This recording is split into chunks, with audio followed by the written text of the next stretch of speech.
They're caught up in the work. They're caught up in their relationships. They're caught up in the problems. When they just come to the house of the Lord and let Him take care of those problems. Sometimes they're just caught up in themselves. Amen? You know anybody's ever been caught up in themselves? I hear people say all the time, well, you know, I really know that I need Jesus, but right now is not the time. Right now, I've got other things that I want to do. I want to live it up and I want to party. You would be amazed at the people who have partying and having a good time at the top of their list. Especially the younger people. And I'm going to tell you something. If you want to go to a party and if you want to get high, get a good dose of Jesus Christ. Amen. It is a high like none ever before. And you don't wake up with a hangover. Right. Amen? And I hear people say all the time that being a Christian and going to church is so boring. I want to have fun. I'll do that when I get old, because that's boring. There is nothing boring about Jesus Christ. Religion, man-made religion, is boring. But a relationship with Jesus Christ is a blast. Amen? There is nothing boring about a true walk with God. All right. We see this woman gave us a perfect example of how we should share our experience. Now, sometimes we focus on what someone does, but I want to focus on what she didn't do. We see a true example of sharing our testimony from what this woman didn't do. The first tip that she gave us, tip number 1, this woman did not run into town with theological arguments. You will never make a good impression on anybody or lead anybody to Jesus Christ by arguing and debating biblical matters. Never. Actually, to be honest with you, I think it's a turnoff. I really do. Amen. We had this guy, I don't even know if he works where I used to work, but he works now, but when I used to work there was this one guy who found out that I was a Christian and a preacher. And we worked together for a little while on an assembly line. And he decided to use that as an opportunity to challenge me. So what he would do, I really think that he laid awake all night long trying to think of questions to ask me. Because every day at work he would say, so. I knew when he'd say, so, I knew what was coming. He'd say, so, what do you think such and such scripture means? Or how do you feel about such and such? Well, at first, I just tried to be Christ-like and answer his questions to the best of my ability.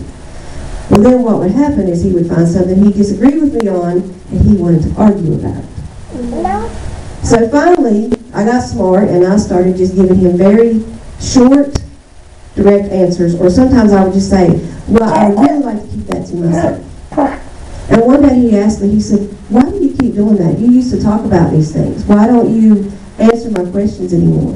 I said, because the Word of God is not something that we need to debate and argue about. Amen. You read it, you interpret it for yourself, and you find your own way, and I'll do the same for me. Right. If you want to share the gospel of Jesus Christ with me, and let's be happy about it, enjoy us together, that's fine. But we're not going to argue and debate what the Bible says. Amen? Sharing your experience is not about making your point. There's a whole lot of people who quote scriptures, and they're not trying to help nobody one bit. They're just trying to prove a point. Amen? It's not about trying to convince someone that you have all the answers. Because number one, you don't.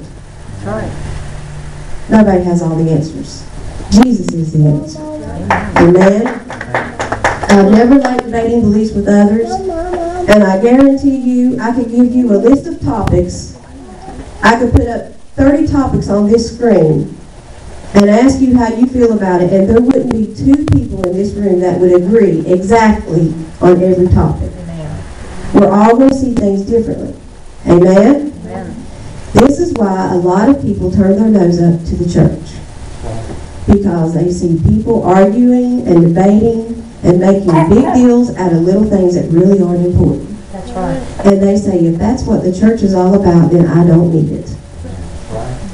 And I don't blame them. Because I grew up and I've seen a lot of religious people. I've seen churches split over petty things. I've seen people lose their focus and get all caught up in proving their point. And the next thing you know, the devil comes in and there's discord, and the work that God intended to do has been ripped apart by the enemy. It's not about proving a point. It is about sharing Jesus Christ with other people. Amen?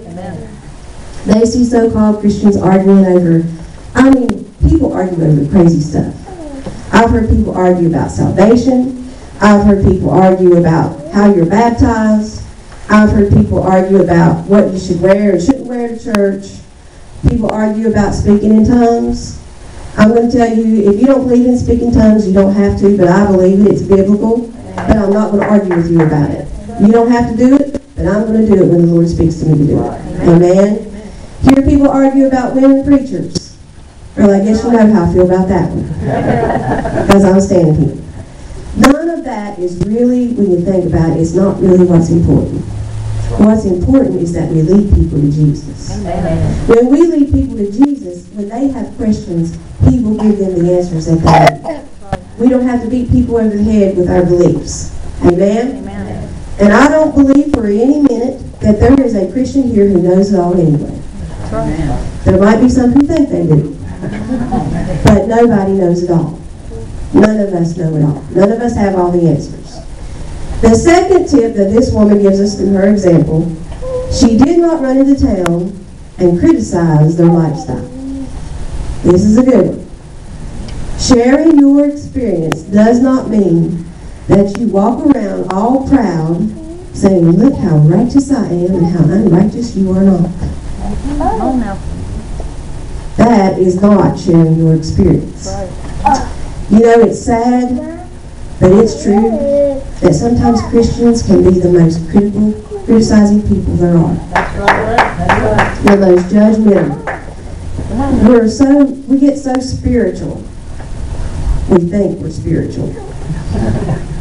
And we think that we're Sister Super Christian or Holy Ghost Junior. And we walk around saying, well, I'm a Christian and I would never do that.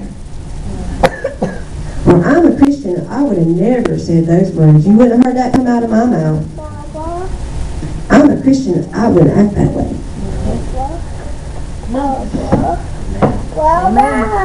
Am I going to have to amen myself today? I'm preaching you the truth whether you like it or not. But you hear all these people say, well, I'm a Christian, I wouldn't do this, say this, do that, blah, blah, blah.